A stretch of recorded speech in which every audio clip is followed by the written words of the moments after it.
Bismillahirrahmanirrahim. Assalamualaikum warahmatullahi wabarakatuh. Bertemu lagi di pertemuan kedua kimia inti. Hari ini kita akan membahas definisi radioaktif dan contohnya, dan beberapa mungkin 1-2 tokoh yang akan coba kita kenal. Di sini juga ada channel YouTube yang mungkin bisa Anda pelajari ya, dalamnya, yang mungkin akan tentang itu. Ya, saya awali dulu dengan pengertian radioaktif. Apa sebenarnya radioaktif itu? Dari radioaktif itu dari kata radio dan aktif. Ya, definisi dari bahasa secara gramatikal, radio itu yang penyambung radio, aktif itu tidak berhenti. Nah, tidak berhenti.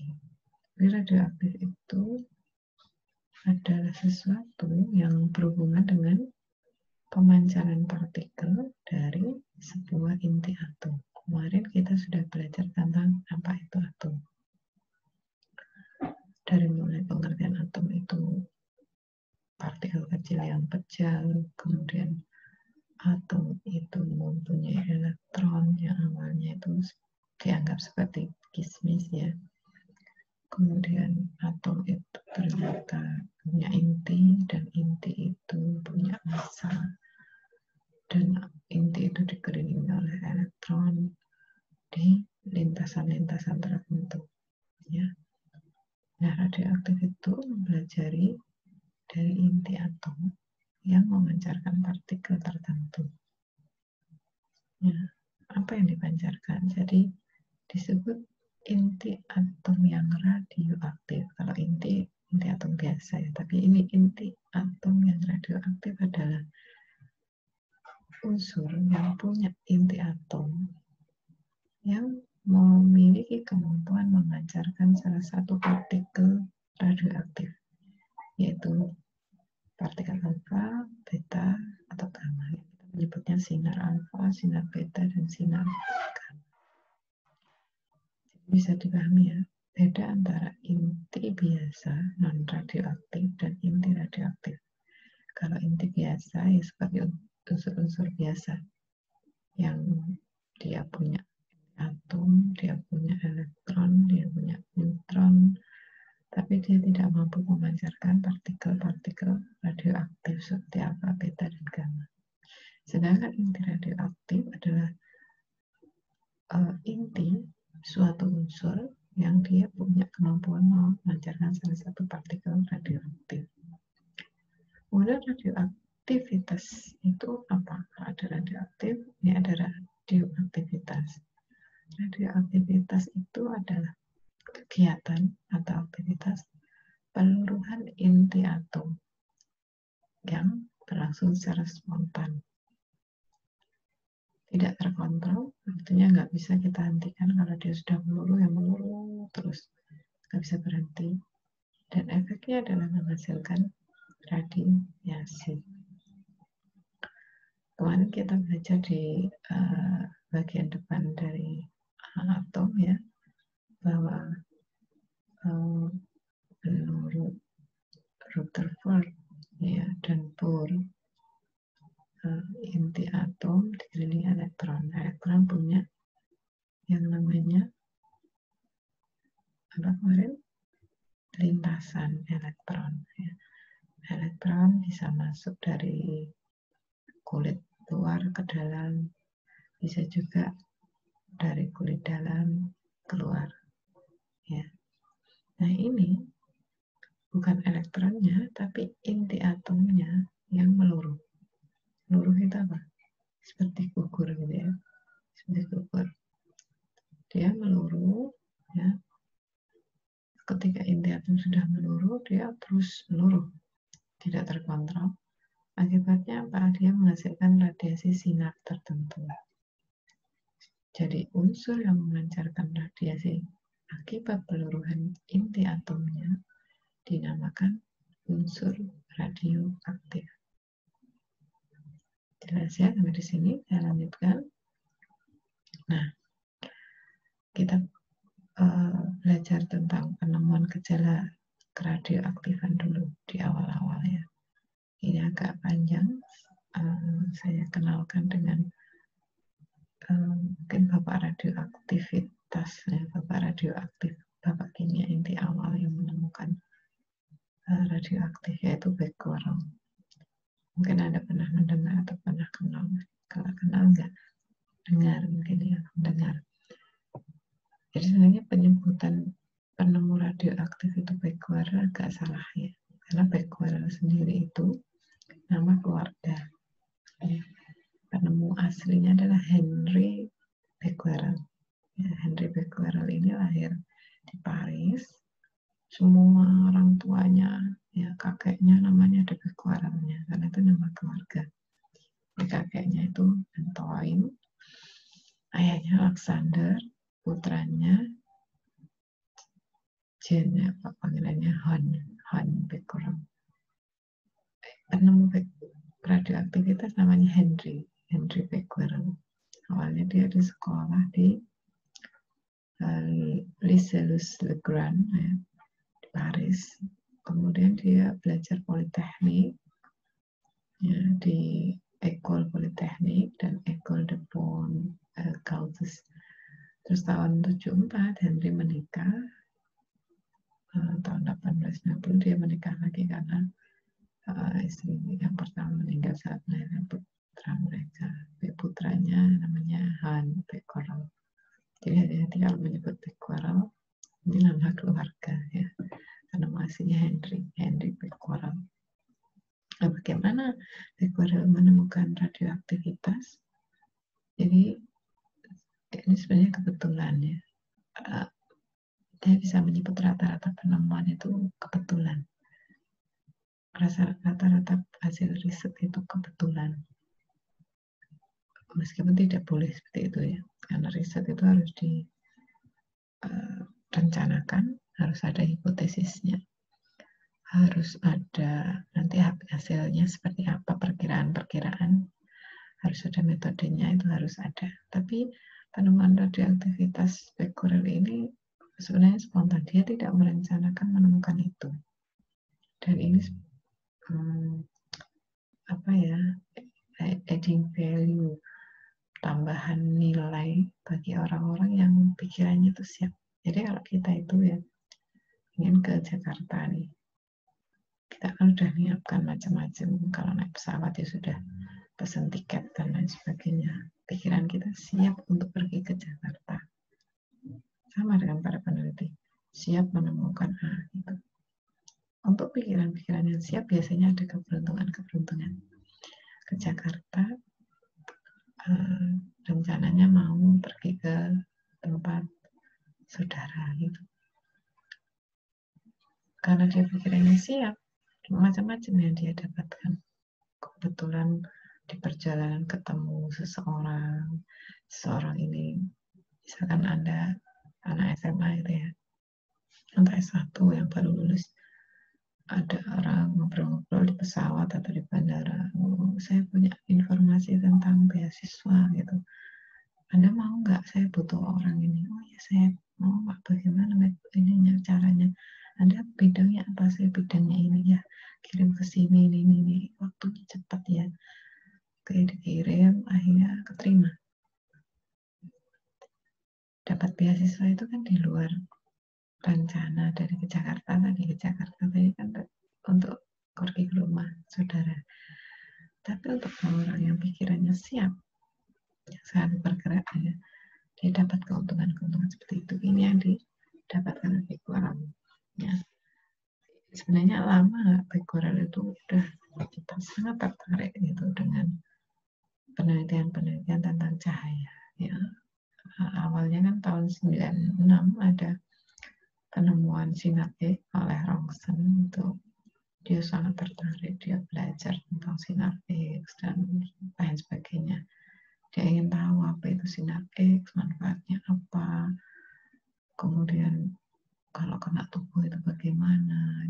Sangat tertarik, jadi segala macam berpendar-pendar, bersinar-sinar itu apalagi pancarannya satu warna, itu backward. Segala macam bidang ilmu diawali dengan curiosity atau ketertarikan, dan Anda pun harus seperti itu, melatih curiosity.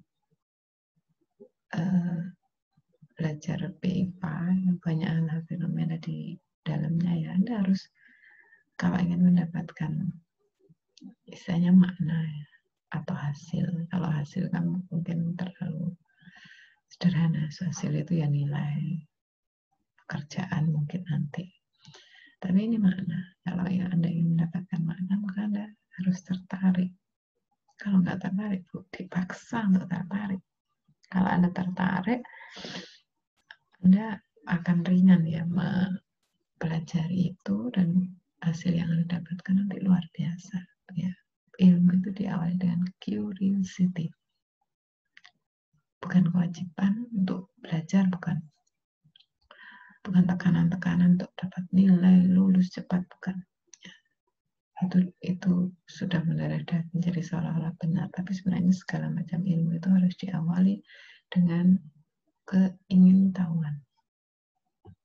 Ya, ingin tahu, sehingga Anda hanya belajar, mendalami sampai mendapatkan sesuatu makna di sana. Saya lanjutkan. Balik ke percobaannya Ronson ya. Ronson sendiri, kalau saya pribadi menganggap dia itu penggagas awal radioaktivitas, tapi belum ke arah radioaktivitas, karena yang dia dapatkan adalah sinar X-nya, sinar yang tidak terlihat. Dari percobaannya dia di suatu tabung, dia mempelajari sinar katoda, dan sinar katoda ini memancarkan sinar tidak terlihat yang menembus kertas hitam.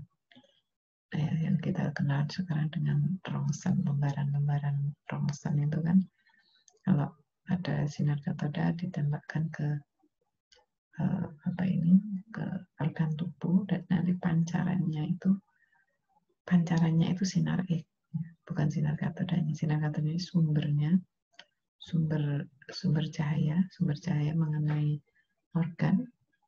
Ketika mengenai organ tertentu, nanti ada sinar katoda ditembakkan. Nanti ada pancaran sinar.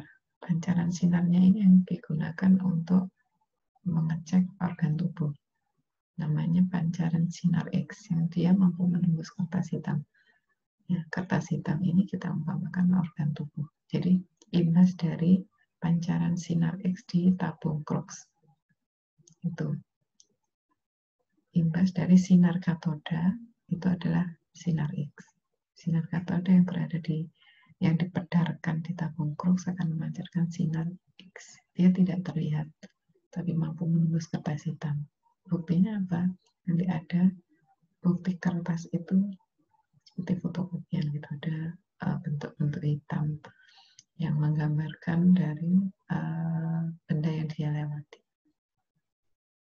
Itu.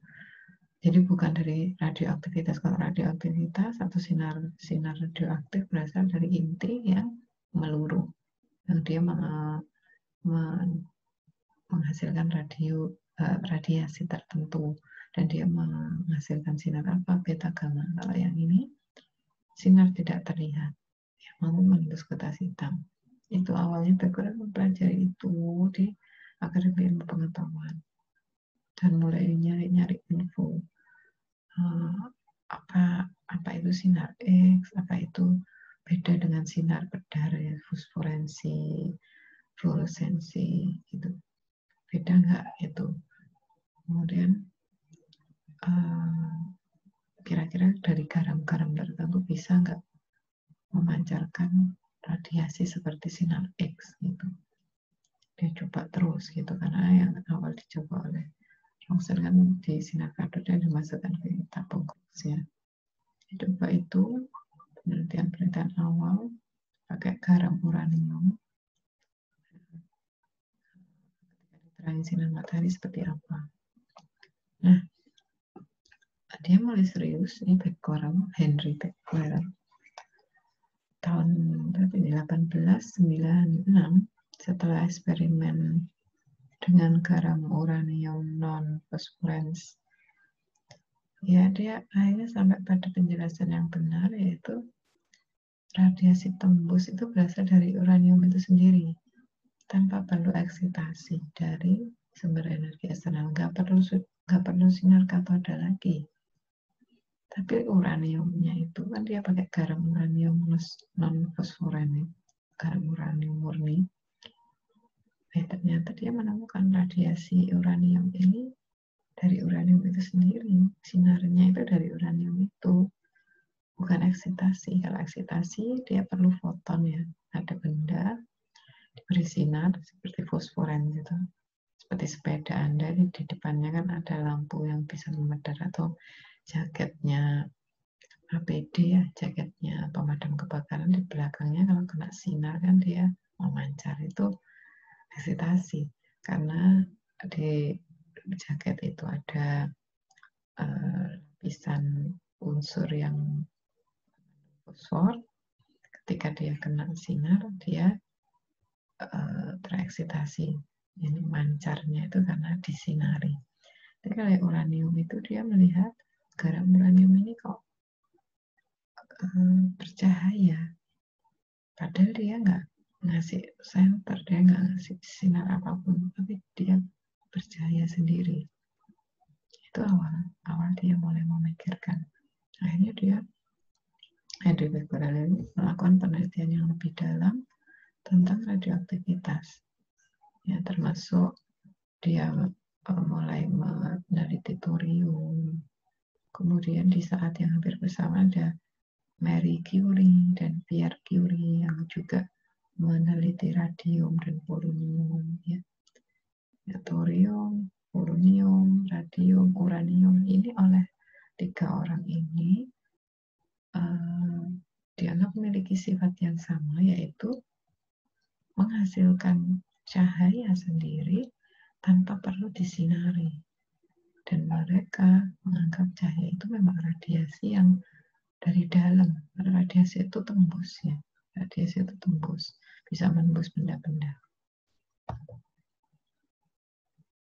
Nah, dari penelitian ini Andy mulai menulis di paper ya, tentang segala macam yang dia amati. 7 artikel.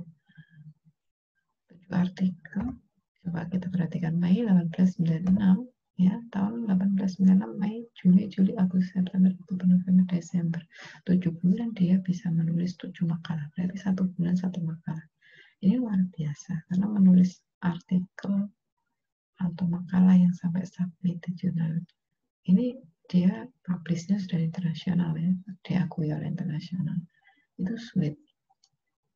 Ya, nanti silakan Anda coba kalau sudah skripsi nulis ya, coba nulis 1 artikel saja tentang skripsi Anda, dan Anda harus publish sampai diterima orang. Sulit ya. Di dalamnya harus meyakinkan orang, nulisnya harus berdasarkan sitasi referensi yang benar gitu. Dia menulis 7 dalam waktu 7 bulan ya. Nah, kemudian eksperimennya Becquerel ini oleh peneliti lain juga banyak diteliti hubungannya dengan aspek medan magnet. Bagaimana kalau dikasih magnet, radiasinya seperti apa gitu.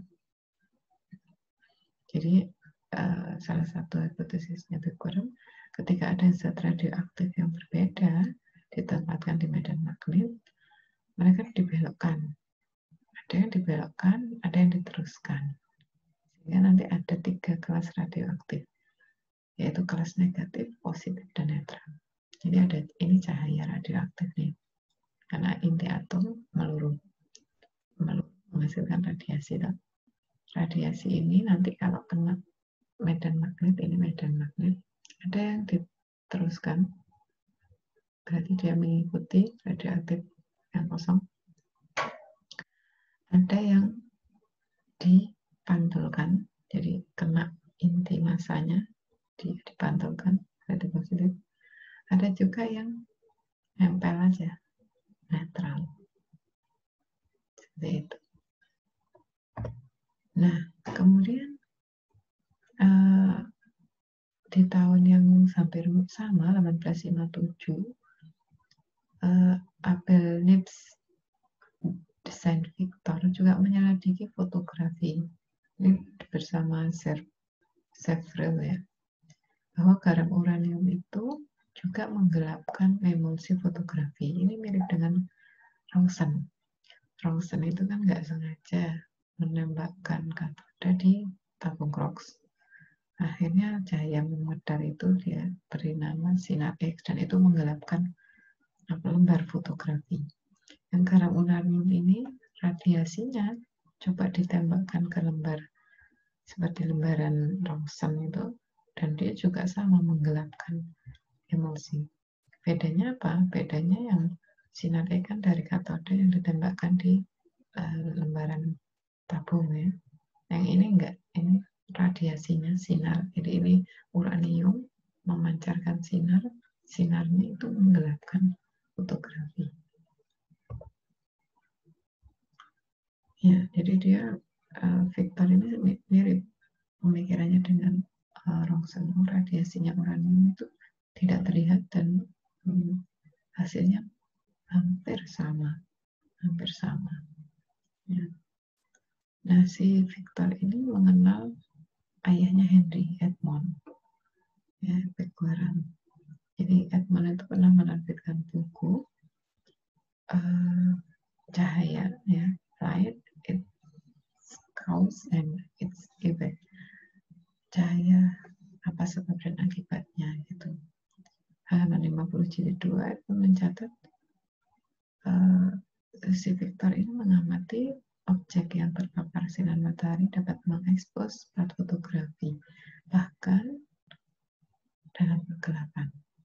Itu. Jadi uraniumnya sudah dipaparkan di sinar dulu, terus diambil, terus di tempat gelap dia memancarkan sinar yang dia dapat menggelapkan plat fotografi.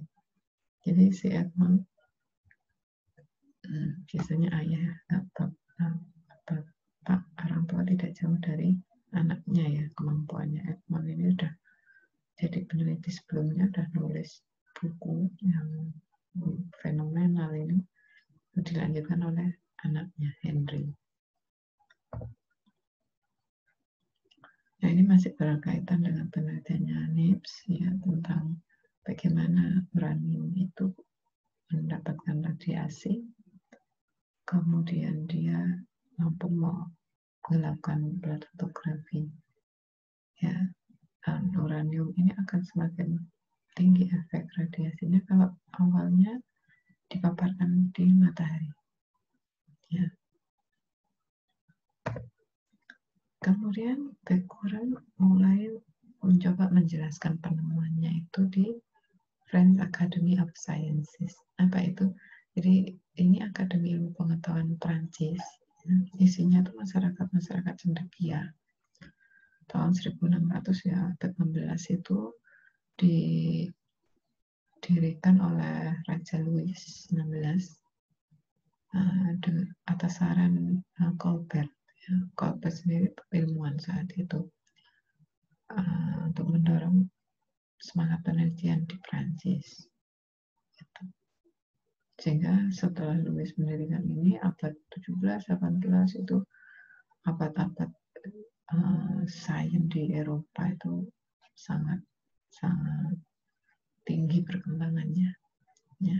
Jadi Akademi Pengetahuan kalau sekarang seperti seminar gitu ya, seminar yang semua orang berkumpul, orang-orang ilmuwan berkumpul membicarakan hasil risetnya, sama seperti kita sekarang. Karena memang kalau membicarakan dengan orang yang sefrekuensi itu biasanya semangat penelitian kita menjadi meningkat. Dan mungkin ada hal-hal informasi baru yang bisa didapatkan. Becquerel menjelaskan di sana. Ini French Academy Sciences di awal-awal abad ketika Raja Henry mendirikannya.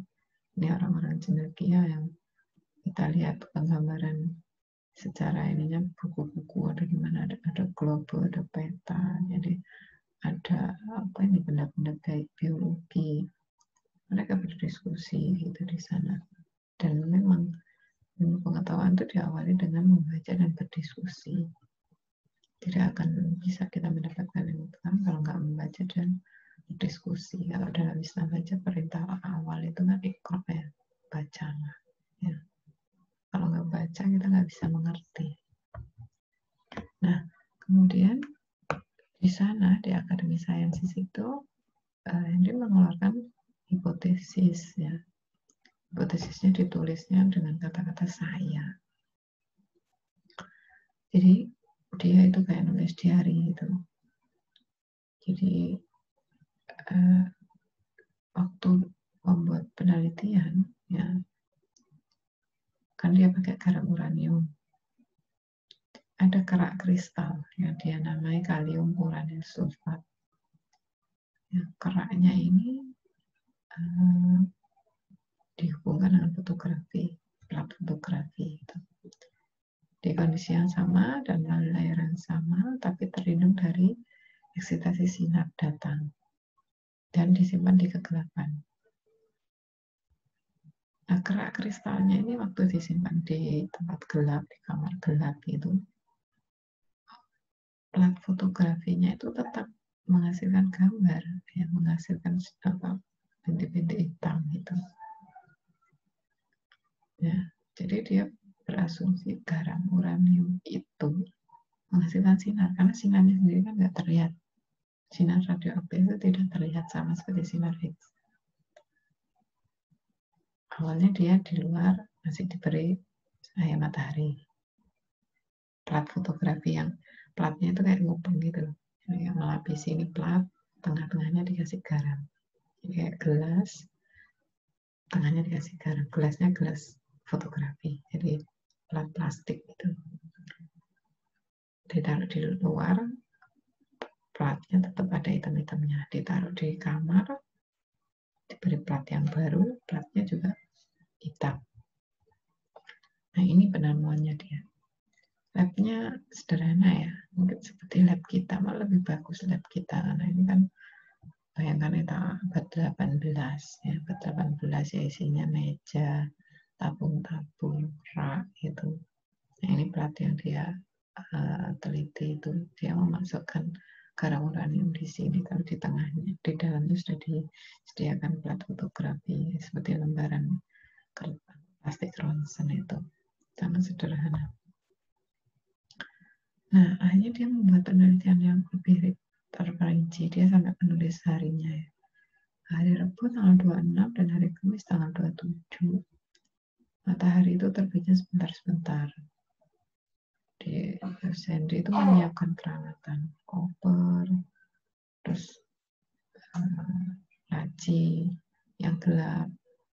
Yang karena dia menganggap hari ini mendung, saya nggak bisa meneliti garam uranium dulu. Ya, akhirnya dia ringkes-ringkes gitu. Garam uraniumnya dia masukkan ke laci, ke koper yang ke tabungnya tadi, dia masukkan ke lab. Dia pulang.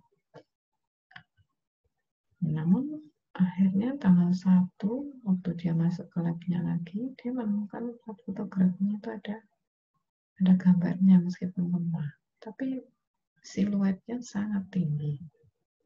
Ini siluetnya sangat tinggi, hitam-hitamnya itu jelas banget gitu. Sehingga akhirnya dia punya kesimpulan, oh ini seperti ada kemiripan dengan penelitian Ronsen. Jadi ada sinar tidak terlihat yang dipancarkan oleh suatu benda dari garam itu jauh lebih lama sinarnya. Buktinya tadi dia 3 hari dia tinggal masih menghasilkan siluet, ya, masih menghitamkan fotografi yang dia siapkan. Nah akhirnya itu yang jadi cikal bakal ya, hipotesisnya itu dia tulis dan diakui akhirnya. Nah, ya memang Becquerel itu menghasilkan satu sinar tertentu yang disebut sinar radioaktif. Nah, kemudian tahun 1900 ya, beberapa tahun setelah itu, Becquerel mengukur sifat partikel beta. Dan dia akhirnya menyadari, menyimpulkan, oh berarti sinar beta ini adalah sinar yang memiliki ukuran yang sama dengan elektron berkecepatan tinggi yang meninggalkan inti. 1 tahun berikutnya, Becquerel menemukan radioaktivitas itu bisa mengobati suatu penyakit. Ya, ketika dia meninggalkan sepotong radium di saku rompinya dan menyadari bahwa dia telah terbakar olehnya. Ya, jadi dia itu ya mungkin belum tahu ya kalau itu berbahaya. Dia kan awalnya meneliti uranium, terus ya iseng-iseng radium di saku, kalau kayak kita di lab itu ngaduk di taruh saku biar nanti kalau nyari nggak susah ya. Apa dia taruh saku, dia nyari di saku dan dia terbakar, bagian tubuhnya itu terbakar. Nah, ini awal jika pada pemikiran dan penelitian sampai sekarang bahwa unsur-unsur tertentu yang memiliki sifat radioaktif bisa untuk bidang medis. Jadi dia menemukan, tadi dia badannya terbakar ya, badannya terbakar, otomatis terluka gitu. Nah, dia mengarahkan penelitiannya bahwa sinar radioaktif ini nanti kalau dikenakan pada sel yang sakit, ya seperti kanker misalkan, sel kanker itu akan mati. Ya, sehingga ada yang namanya radioterapi, yaitu terapi yang menggunakan radioaktivitas, terapi yang menggunakan peluruhan inti menghasilkan radiasi yang bersifat radioaktif. Namun sayangnya dia tadi mengantongi radium ya, kemudian terbakar ini selnya. Dan kita ketahui radioaktivitas itu kalau sudah meluruh dia spontan dan tidak terkendali. Ya.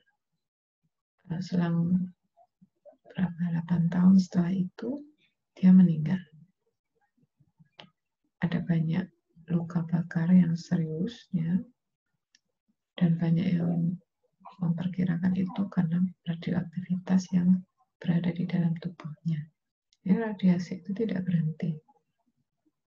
Entah radium itu nempel dan masuk ke dalam tubuhnya, entah radiasinya itu yang tidak pernah berhenti. Jadi satu sel terkena radioaktivitas, satu sel itu hanya radikal dan terus-menerus mengalami peluruhan secara spontan sehingga dia akhirnya meninggal.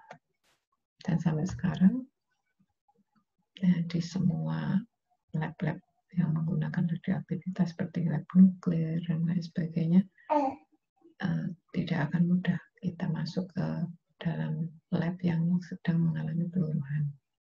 Itu sangat berbahaya. Beberapa yang kasus ya yang perempuan misalkan belum menikah gitu, bekerja di lab yang ada kimia intinya, nanti setelah menikah dia tidak bisa punya anak karena sel-sel dalam tubuhnya bermutasi. Itu ada juga yang satu dosen saya kalau tidak salah di Unair juga seperti itu. Dia pernah bersentuhan dengan uranium, garam uranium, itu aman sebenarnya. Namun akhirnya radioaktivitas itu masuk ke tubuhnya sepertinya, sehingga dalam hitungan 1-2 hari seluruh rambut beliau itu memutih. Ya. 1-2, orang yang masih muda. Itu karena ada proses radioaktivitas, dan proses radioaktivitas kan tidak mudah dilihat ya. Yang bisa dilihat itu penampakan luarnya. Gitu, seperti Becquerel ini tiba-tiba meninggal ya. Sel-sel di dalamnya itu mengalami kerusakan, kita tidak tahu. Nah, prestasi-prestasi Becquerel yang pertama itu dia mendapat medali Rumford karena penemu radioaktivitas uranium, dan menjadi pejabat legiun kehormatan. Kemudian ada juga medali Helmholtz. Kemudian yang paling fenomenal tahun 1903 mendapat Nobel. Ini bareng dengan Pierre Curie dan Marie Curie yang juga menemukan radioaktivitas dari polonium dan lain sebagainya itu. Juga mendapatkan medali National Academy of Sciences tahun 1905. Terus tahun 1906 menjadi wakil ketua akademi dan sekretaris tetap akademik The Sciences. Ini masa-masa dia sakit itu. Kemudian dia dihormati di Academia de Lycée Royal Academy Berlin. Terpilih menjadi anggota Royal Society. Yang sekarang Royal Society masih ada RSC. Dia Chemistry, Royal Society of Chemistry, RSC, sekarang masih ada. Dan yang paling membanggakan namanya itu menjadi Satuan Internasional untuk Radioaktivitas. Ya, Satuan Radioaktivitas BQ. Ada kawah yang di bulan juga dinamakan Big-Worm. Kawah di Mars juga dinamakan Big-Worm. Ada salah satu mineral namanya Big-Worm. Ya. Ini juga berbasis uranium. Ini penghargaan untuk beliau. Jadi ini kesimpulannya. Jadi dia mulai mengawali tahun 52 sampai 82 awalnya karena terinspirasi oleh Rontgen, karena dia menganggap sinar X itu dari fosforensi zat. Kemudian dia mencoba membuat plat film. Terus dia menyiapkan garam uranium. Dia coba garam uranium itu ditaruh di sinar matahari dengan dibungkus plat. Nanti ada sinar pedarnya. Akhirnya karena ini sinar mataharinya nggak ada tadi ya, dia masukkan hasil penelitiannya itu di koper masuk ke labnya ini. Tapi besoknya dia tetap mendapatkan pedar. Sehingga dia menyimpulkan ini pedarnya bukan karena sinar matahari, tapi karena unsur itu sendiri. Seperti itu. Ini image gambar Big-Worm di plat fotografi yang dia dapatkan. Jadi sangat kuat intensitas siluetnya ya. Nah, yang kedua penemu yang lain adalah Marie Curie dan Pierre Curie. Waktu penelitiannya mirip ya, sekitar tahun 1890-an. Ya. Banyak sekali penelitian Marie Curie dan Pierre Curie ini di garam uranium. Jadi agak sama ya dengan Big-Worm tadi. Ini suami istri. Jadi yang diteliti kalau yang tadi garam uranium, kalau ini lebih ke uranium oksida dan tembaga serta uranil. Ya. Dua bahan tambang ini ya, di blend jadi uranium dan oksida, berarti uranium dan oksigen serta sel klorid tembaga dan uranil. Uraniumnya berapa tidak bisa dijelaskan. Ya.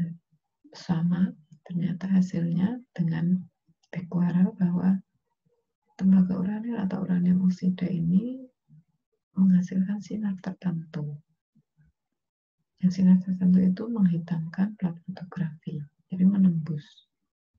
Akhirnya Pierre dan Marie ini meneliti unsur-unsur yang lain seperti polonium, radium, thorium, dan aktinium yang memiliki sifat yang sama. Hanya saja kalau polonium dia bisa menyublim kayak apa itu pewangi kamar mandi itu bisa menyublim. Atau yang radium dia bisa memisahkan kristal berdasarkan perbedaan kelarutan dalam air. Ini thorium dan aktinium juga seperti itu. Nah, tapi saya nggak menceritakan lebih lama tentang Marie Curie dan Pierre Curie. Hampir sama nasibnya dengan Big-Worm, terutama Marie Curie.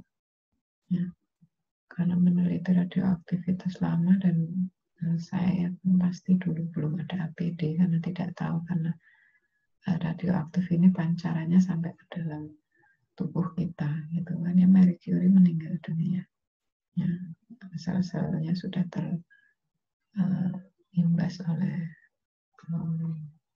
uranium sepertinya, itu dia meninggal dalam usia yang masih cukup muda, sekitar 30 atau 35 tahun.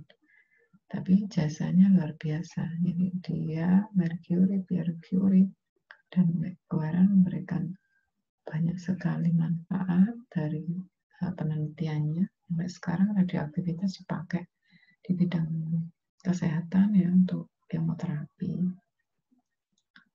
Ibu saya termasuk ya, salah satu ibu saya itu kena, dan alhamdulillah sudah sembuh total, dan semua sel kankernya sudah habis gitu, ditembak oleh sinar radioaktif. Kemudian manfaat yang lain di bidang-bidang makanan, di bidang pertambangan untuk mendapatkan minyak bumi dan lain sebagainya, itu menggunakan sinar radioaktif. Tapi juga ada efek yang lain seperti pembuatan bom dan lain-lain. Mungkin penjelasan Bu Ulfa untuk membuka pengetahuan kita tentang zat radioaktif dan apa itu radioaktivitas. Untuk tugas Anda, ya, masih sama dengan tema yang kemarin. Jadi carilah material yang berkaitan dengan radioaktivitas, aplikasinya apa, dan referensinya apa. Ini contoh, dan contoh ini sebenarnya salah. Contoh materialnya sinar X. Sinar X termasuk radioaktivitas? Bukan. Ya. Karena radioaktivitas itu berasal dari inti yang dia langsung mengalami peluruhan dan menghasilkan radiasi. Radiasinya tidak tampak, bisa menembus suatu benda dan menghitamkan part fotografi. Aplikasinya apa? Nanti Anda cari referensinya. Seperti itu ya. Anda cari 5 saja di sini, dan referensinya Anda tulis lengkap di bawahnya. Ya. Silakan dimasukkan ke Google Classroom nanti, ya, dan Anda boleh penelitian yang lebih intens di jurnal-jurnal yang Anda baca. Oke, kita break dulu. Ya, jika nanti ada pertanyaan atau diskusi setelah break, silakan nanti bisa ditulis di chat, nanti Bu Ulfa akan jawab setelah break. Bu Ulfa akhiri dulu. Assalamualaikum warahmatullahi wabarakatuh.